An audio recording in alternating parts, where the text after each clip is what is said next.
Welcome children. In the last class we learnt about Ginger's tale, how Ginger was treated by the people around her, about her experience which were actually not that good, right? And we stopped at a certain paragraph that describes about Samson, someone who was brought in to train her, but then who actually treated her in a very rude manner.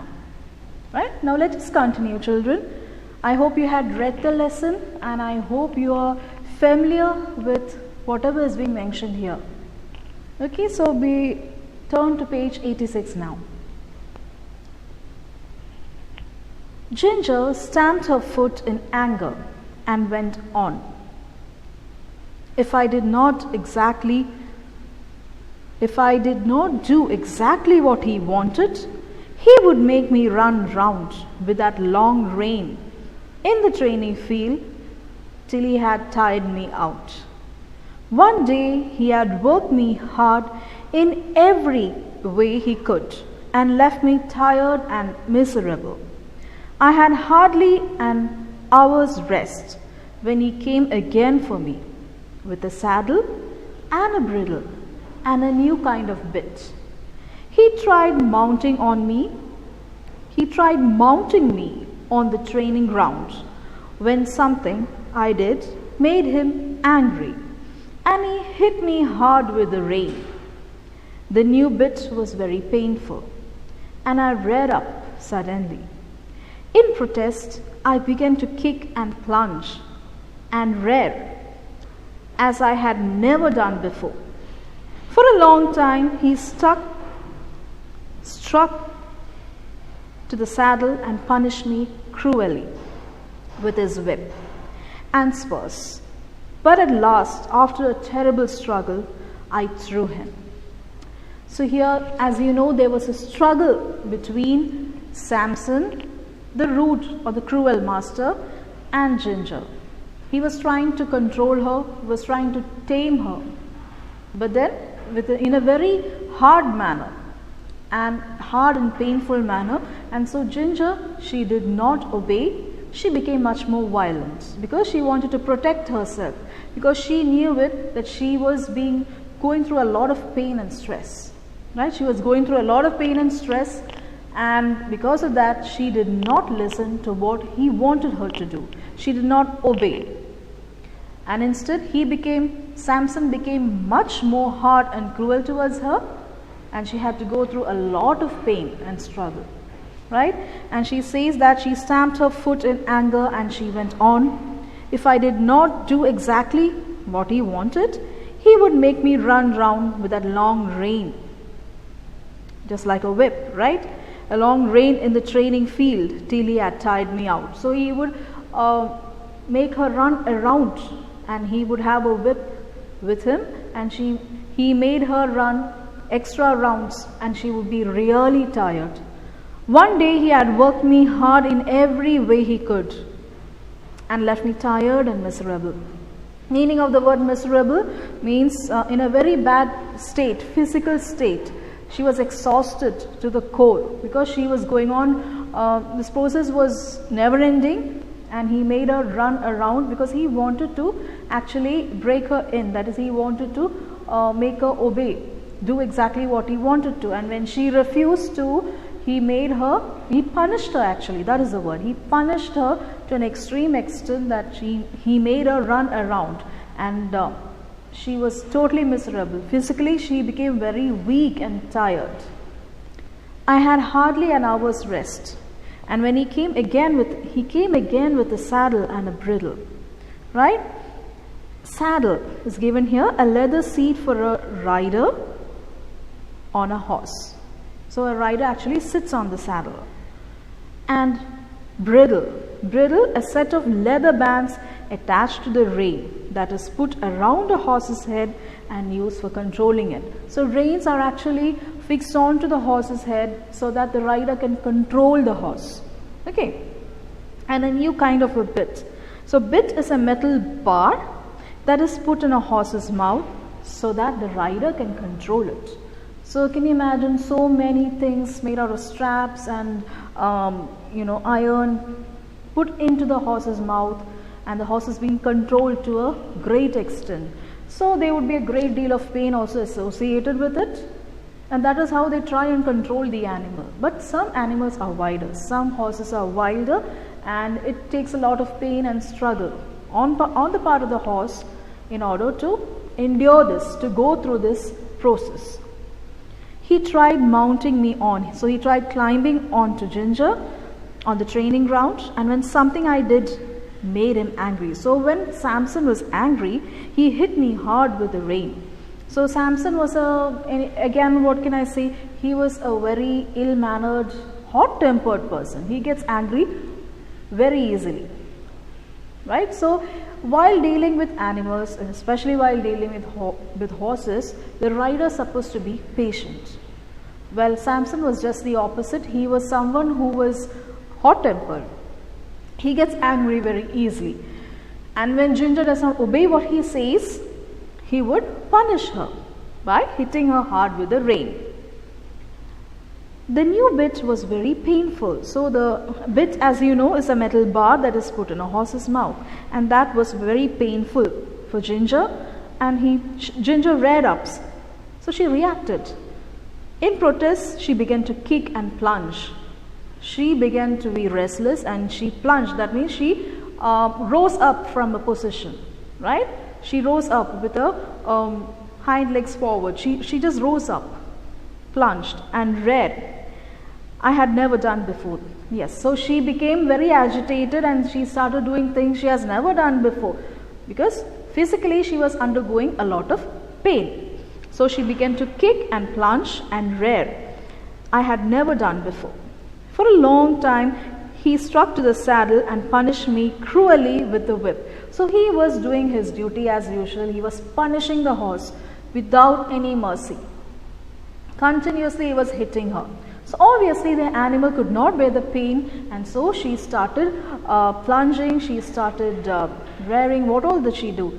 To protect herself actually. Alright, she started protecting herself because she felt that now it is becoming too much. But at last, after a terrible struggle, I threw him. So finally, when Samson was on top of her, mounting on her, she couldn't bear it any longer. She couldn't bear the punishment and she threw him down and he fell off the horse. But at last, after a terrible struggle, I threw him off backwards. I heard him fall heavily on the ground, and without looking behind me, I galloped off to the other end of the field. So she put him down because he was being very rude and she couldn't take that anymore. And she put him down. He fell off the horse and she did not look back. Ginger did not look back, she just galloped. That is, she jumped and ran towards the other end of the field. I stood under an oak tree and watched, but no one came to catch me. The time went on. The sun was very hot and flies swarmed around my wounded legs. I felt hungry, for I had not eaten since the early morning, but there was not enough grass in the meadow. I wanted to lie down and rest, but with the saddle strapped tightly on, there was no comfort and there was not a drop of water to drink. So finally the animal managed to free herself from this ordeal, from this terrible thing that was happening to her. But then she was also in a lot of stress and pain. She stood under an oak tree. Ginger stood under an oak tree and watched. No one came after her actually. No one came to catch her. The time went on and the sun was very hot. Flies swarmed around my wounded leg. So she was totally wounded. She was bleeding all over, especially her leg, and flies were swarming around her wounded leg. I felt hungry, for I had not eaten. She did not eat anything much since the early morning. She was exhausted. She was hungry. I wanted to lie down and rest. But then the saddle was strapped hardly around her, tightly around her, and there was no comfort. Right? So physically also, see, all these things was tied around her. The saddle was tied around her, and so she couldn't rest. And there was no comfort, and there was not even a drop of water to drink. She did not have water, even water to drink. Forget food, she did not have water also to drink. It was a very sorry, miserable state. So can you imagine a person doing all these horrible things to animals, right? It's something that one should never do. But then this poor animal had to go through all that pain and suffering, right? And there was nobody at that moment to save her, so she had to save herself. She had to just put him down, and she had to go to the other side. And then of course for a longer hour she was there with no food and water, and her leg was wounded, as you know. Flies were swarming all around it. But then let's see what happens. At last, just as the sun went down, I saw the old master come out with a sieve in his hand. He was a fine old gentleman with white hair, but his voice was what I should know him by amongst 1,000. It was not high nor low, but full, clear and kind. When he gave orders, it was so steady and decided that everyone knew that he expected to be obeyed. He came up to me, shaking the oats in the sieve and speaking cheerfully and gently. So, after a long time, after the evening actually, just as the sun went down, during evening time, I saw the old master come out with a sieve in his hand. What is a sieve? Sieve is a tool made of wire or plastic net attached to a string used for separating fine grains of oats from the bigger pieces. A sieve would be there even now in all of our kitchens, right? It is a strainer basically that we use to strain grains. So here the master had a sieve in his hand, and he came to see. He just apparently saw Ginger in that position or in that state. Okay. Then he was a fine old gentleman. So we are describing, the old gentleman is being described here, the master, the old master of Ginger. So he was a fine old gentleman with white hair, but his voice was what I should know him amongst 1,000. That means she recognizes his voice because he was kind. He was really kind towards her, but he was firm and his voice was clear, right? So she always recognized that voice. When he gave orders, that is when the old master gave orders, it was so steady and decided that everyone knew that he expected to be obeyed. So he was firm, but also he was kind. He came up to me shaking the oats in the sieve and speaking cheerfully and gently. You know what is a sieve? It's given here. It's like a strainer. And so what happened was that he spoke cheerfully and gently towards the animal. So that there is an immediate softer approach now. Initially, she had to go through so much of difficulty because Samson was very cruel towards her. He was not at all kind. He used to punish her. He used to hit the animal, hit her whenever she never obeyed him. But then here, the old master was just the opposite. He was very kind and gentle towards the animal. He was cheerful, but then he was also firm with her. His voice was very clear. And she also recognizes his voice. Immediately she felt better when she saw him and when she heard what he said, right? When she heard his voice. Come along, he said, in a manner that took all my fears away. He patted and stroked me as I ate and was very upset to see my injuries. As he led me back to the stable, he told the others there, stand back and keep out of her way. You've done a bad day's work with this filly. He growled out at his son. A bad-tempered man will never make a good-tempered horse. You've not learned your trade yet, Samson. So what happened here was that immediately Ginger felt better when she heard his voice, and he said, come along, in a manner that took away her fear. So she felt relaxed and comfortable just by hearing his voice and his approach. He patted and stroked. He comforted the animal, right? He comforted Ginger and he gave her the oats to eat. And he was so upset to see that she was injured and treated so badly. As he led me back to the stable, so he led her back to the stable, he spoke to the others there.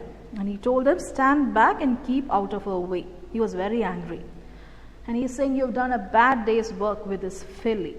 Filly is a female, young female horse. Okay, he's telling the others that they have done something very bad towards the horse, and he told them to keep away or to stand out of her way. And he looked at his son, he felt so angry, he growled at him, and he said, you've not learned your trade yet. And he's saying a bad-tempered man never makes a good-tempered horse. So he's saying, if you're bad-tempered, that shows that you are incapable of training the horse properly, and because of that, the horse also would become a bad-mannered or bad-tempered horse. And he's saying, he's telling Samson that he has not learned how to do his trade. Then he led me into my box, took off the saddle and bridle with his own hands and tied me. He called for a pail of warm water and a sponge, and sponged my sides for a good while, tenderly. If a high metal creature like this, said he, can't be broken in by fair means, she will never be good for anything. So this shows how considerate the old master was towards horses, or especially towards Ginger. He was firm, he was a good master because he was extremely kind and gentle towards the horse. Right? He's saying that what he did was that he led Ginger into a box and he took off the saddle that was tied up on Ginger. He took out the saddle and bridle with his own hands. He took off all the extra things that was attached on the horse, and he himself tied Ginger, and he called for a pail of warm water. Pail is like a small bucket, you can say. A pail, a wooden bucket, a pail of water, warm water, and a sponge. And he himself cleaned the wound of the animal. He sponged the animal for a good long hour, tenderly. Right? He actually washed out the wound tenderly.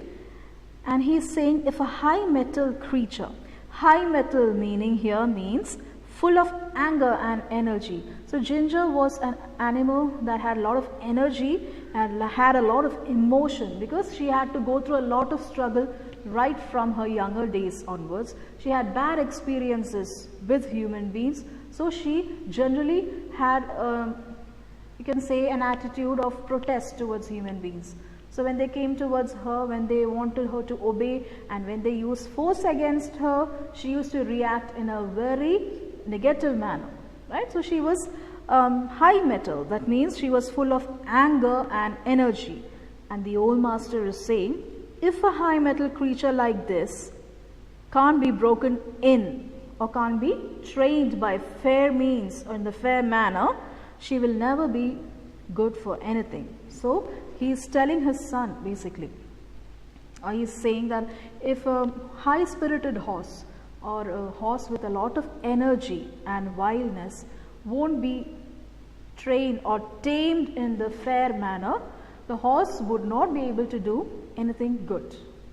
Right? He won't be able to use the horse properly in their so-called trade. So nonetheless, the old master always treated all his horses with kindness, in a firm manner, but with kindness and in a gentle manner. So what happens is that when Ginger understood that the master was good towards her, was taking care of her, was very gentle with her, immediately she started reacting in a positive manner. Right? Then after that, he often came to see me, and when my mouth was healed, another breaker named Job went on training me. He was steady and thoughtful, and soon I learned what he wanted me to do. And so Um, it took quite some time for Ginger to be healed, for her wounds to heal. And later on, a new trainer was sent for the job, and his name is Joe. He was sent to train Ginger, and he was someone who was strong but also kind, right? See, after that he came to see me, that is when my mouth was healed, another breaker named Job went on training me. So that was a new trainer for Ginger. He was steady and thoughtful, and I soon learned what he wanted me to do. So the old master, he appointed a good trainer for the horse, a good breaker who was thoughtful and kind to the animal whenever he required to be, and he was also someone who was clear with the orders that he gave. And so Ginger could also understand and follow him, and she was very happy with Job, who trained her in a much more better manner than Samson, right? So here we come to the end of the lesson. So children, I hope you understood the message that the entire chapter gives you. That is, animals also deserve to be treated well, with respect. They also have emotions. Some people do use animals for various purposes like business and trade, but that doesn't mean they are supposed to be treated in a bad manner. Even nowadays, people continue to do this. This story is written many years, it's an epic story. That means it is a period story, right? But then even nowadays you can find, many unwanted, cruel things being done with animals, and we have to fight against it. As I told you, animals also have rights, and there is law against harming animals. And if you find anyone in your vicinity doing something very bad or cruel towards animal, even you have the right to complain, and the people will be taken into, the law will take its course, right? They will be taken into custody. So we have to be good, kind, gentle, considerate towards animals, and as I told you, towards one another also, because we do not have the right to be cruel, right? As human beings, we do not have the right to be cruel, but when we see somebody doing something really bad, we have the right to speak up and tell them that they are wrong. You should have the courage to do so. So there are certain words over here, difficult words. When you're reading the lesson, I expect you to underline it. Children, all of you should read this lesson properly, and I hope you understood the lesson. There is a message in this, that you have to be considerate, you have to love and be kind towards animals. Even you would be having pets at home. I believe most of you have pets at home, and you know that they make you feel good and happy, and spending time with them is also refreshing. But then they also require your love in return, and for a little bit of love they will give you a lot of love in return. Okay, so be good and take care, children. Thank you.